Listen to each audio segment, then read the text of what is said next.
ici Cynthia Vasquez, alias Cinra Scrap, votre démonstratrice indépendante de Stampin' Up, et je reviens aujourd'hui avec une création que j'ai eu le plaisir de réaliser et de proposer un atelier pendant le salon version Scrap à Paris il y a déjà quelques jours. Donc voilà, c'est un atelier qui a été pas mal bien accueilli et que je propose de vous présenter aujourd'hui pour que vous puissiez le réaliser à la maison. Donc il s'agit d'une petite boîte triangulaire en boîte sandwich, voilà, que j'ai appelée un volet des papillons. Donc c'est une boîte triangulaire en volet des papillons réalisée à l'aide du set des tampons Gala des papillons.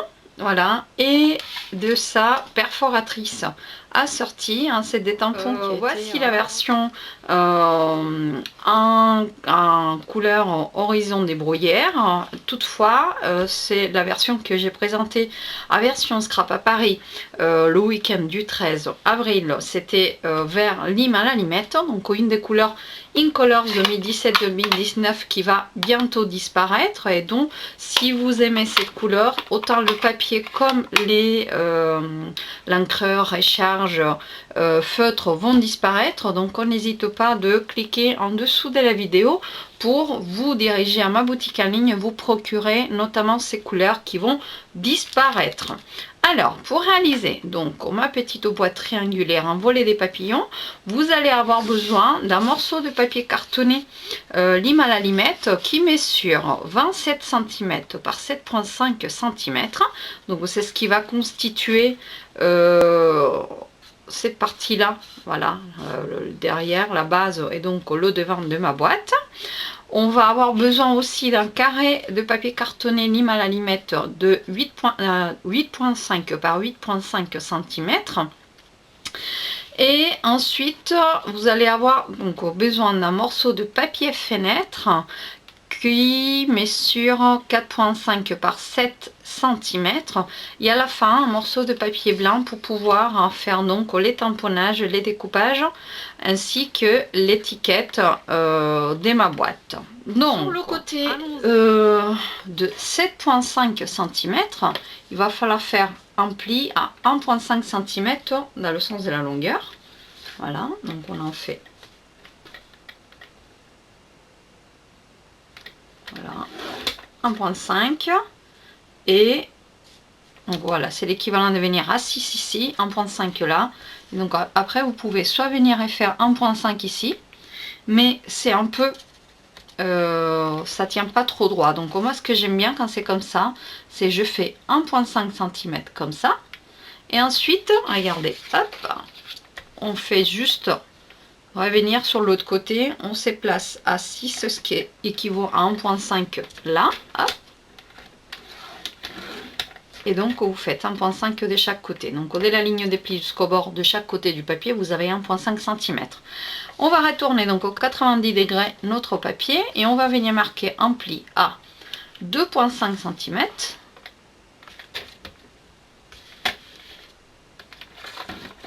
Ensuite, on va glisser jusqu'à 9. On revient et on fait pareil à 15,5. Et on va faire exactement pareil avant 4,5 cm.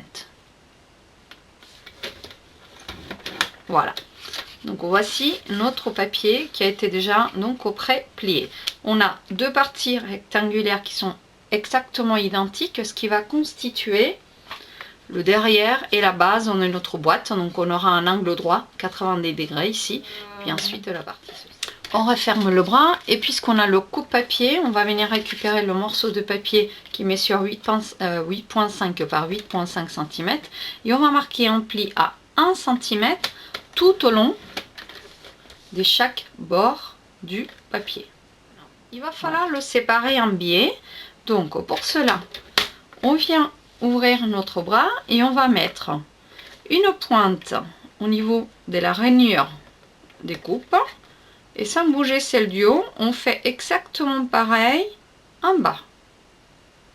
Voilà, donc on a une pointe ici au niveau de notre rayure, là, et une autre en haut, et ensuite on vient prendre notre lame, voilà, et on rentre directement sur le papier pour refermer avec la lame directement sur le papier. Assurez-vous que vous n'avez pas bougé beaucoup. Voilà. Hop. Et dans ces cas-là, maintenant, hop, vous découpez en deux. Vous avez deux morceaux de papier qui sont exactement identiques en forme de triangle. Donc c'est ce qui va donner la forme des triangles à notre boîte. On va venir marquer tous les plis.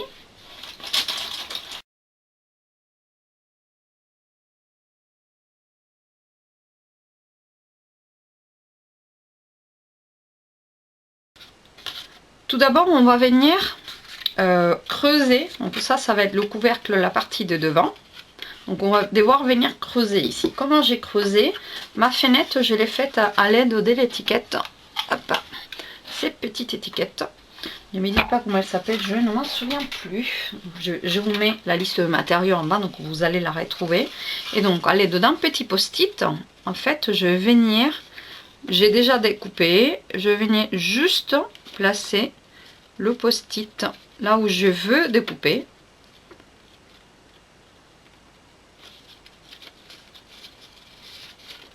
Afin de garder, on va dire, l'empreinte du papier là où je souhaite. D'accord? Donc, normalement, c'est cette partie-là que l'on pose, mais je ne sais pas où les passer. Donc, on va s'en servir du post-it. À savoir que je ne suis pas très droite, donc on va juste se guider. Et voilà. Donc mon post-it, mon trou a été fait. Après, hop là, on va venir retourner et mettre notre papier fenêtre. On va le coller ici. Donc il fait normalement 4,5 cm. C'est exactement la même largeur entre les plis. Mais si vous voulez vraiment ne pas dépasser, faites 4,4, 4,3. Ça va faire exactement pareil.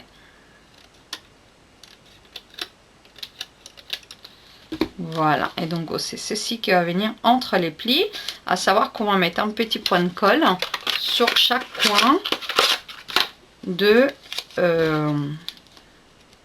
l'étiquette. Voilà, comme ceci. Alors j'ai un poinçon qui est juste fait pour ça.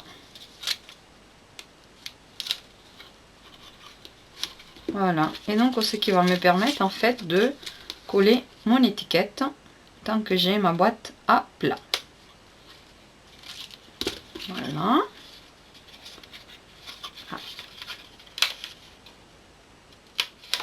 Qu'est-ce qu'on va venir faire d'autre?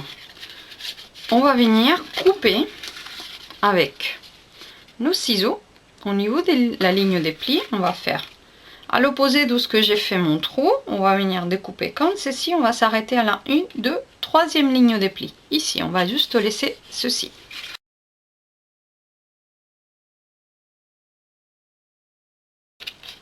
Et là, ici, je vais biseauter vraiment très en biais. Vous allez comprendre après pourquoi. Je vais biseauter aussi de ces côtés-là, comme ceci. Et couper également ces petites languettes. M'arrêter à la ligne des plis. Voilà. On va faire exactement pareil de l'autre côté.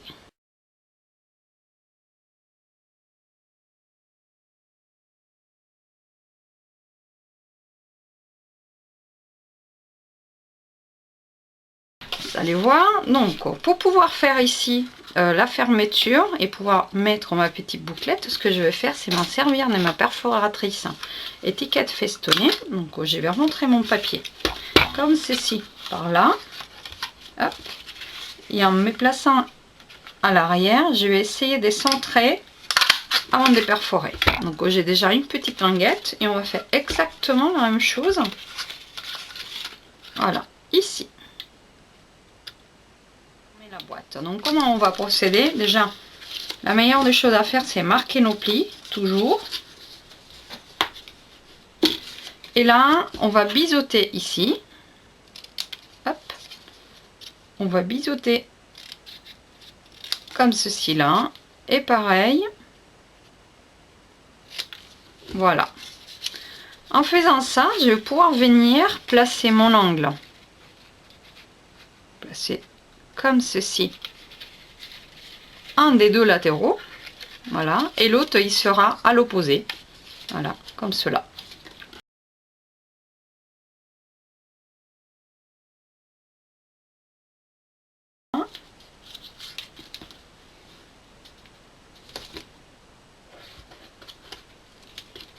Et pareil ici.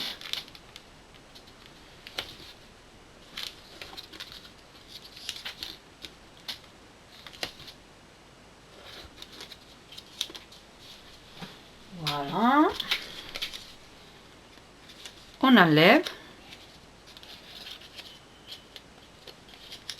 Et donc, je vais pouvoir venir coller. Alors, regardez. Je mets à plat. Et donc, mon angle droit, il est ici. Il vient au niveau de ma deuxième ligne de pli. Et ensuite, je viens poser mon pli ici au bord du papier. Et on ne va pas au-delà de ce pli. On s'aligne. Voilà. On en a fait un d'un côté, on va faire comme des ailes. Et ici, c'est pareil. Voilà. Donc, mon angle droit doit venir plier là.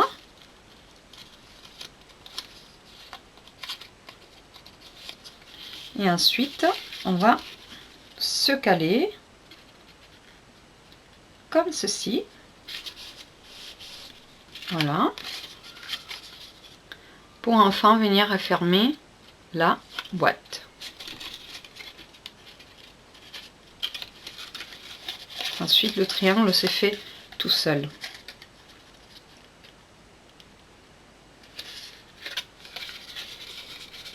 Voilà. Vous voyez d'un côté ?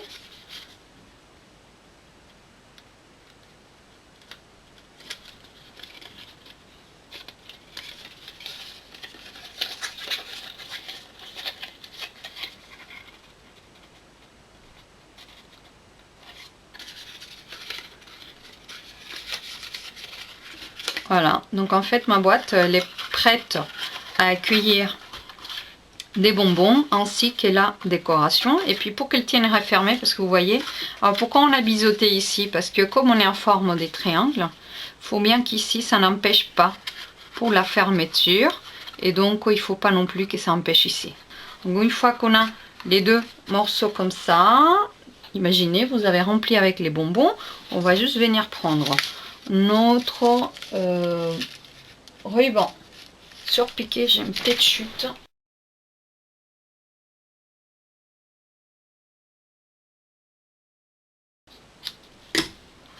On n'a plus qu'à décorer. Donc pour décorer, on va se munir de l'encre, du papier blanc. Comme c'est un set de tampons en résine, je prends mon tapis Stampin' Pierce, ce qui va me permettre de bien étaler mon encre comme il se doit un peu partout. Alors, où est-ce que j'ai mis? Voilà, ma chute de papier blanche qui est là. Alors, la petite astuce, lorsque j'utilise ce set de tampons là, c'est de savoir que je vais devoir rentrer la perforatrice. Alors, c'est pas la peine de se mettre là comme ça, d'accord?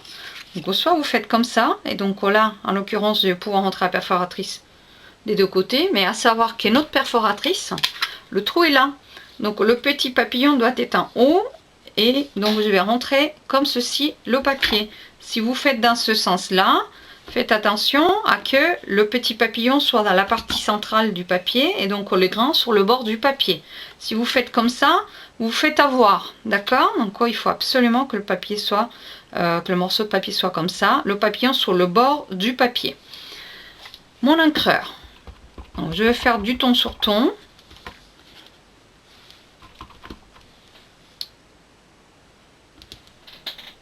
Voilà. Et je vais devoir faire deux perforations, une blanche et une autre en ton sur ton. Et après, non, j'ai pas fini. Donc j'ai le sentiment, j'ai pensé à toi. J'ai utilisé, hop, et je vais me centrer. Alors, je ne vais pas m'assurer que le papier fasse ça. Oui, il fait la largeur. Voilà, je vais me centrer. j'ai pensé à toi. Et enfin, pour mon papillon, donc j'ai les petits corps pour le petit papillon et pour le grand papillon dans le même bloc. Donc en fait, je viens faire comme ceci. Et pareil de l'autre côté. Ce n'est pas la peine de faire les antennes parce que nous allons découper et les antennes resteraient sur le papier. D'accord? Donc voilà. Au niveau des tamponnages, nous avons fini. On va donc découper. Dans un premier temps, on va découper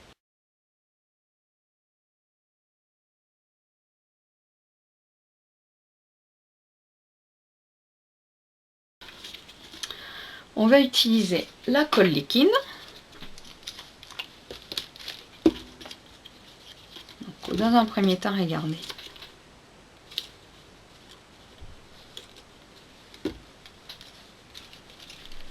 On plie un petit peu les ailes et ensuite, celui-là il est fini.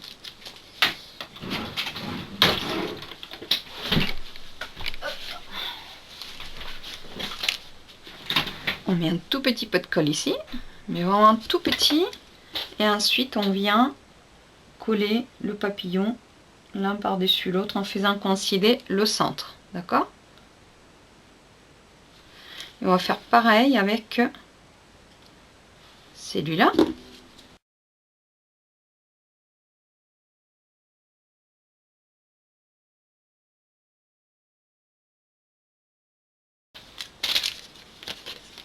On va prendre des mini-mousses. Des mini-mousses qu'on va venir poser directement sur la boîte comme ça. Pourquoi? Parce que l'étiquette est légèrement plus large que la boîte. Voilà. Et donc maintenant je viens centrer mon étiquette ici.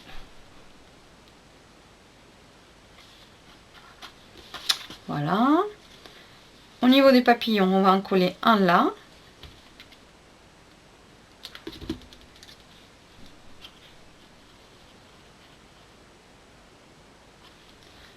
Et un autre en haut.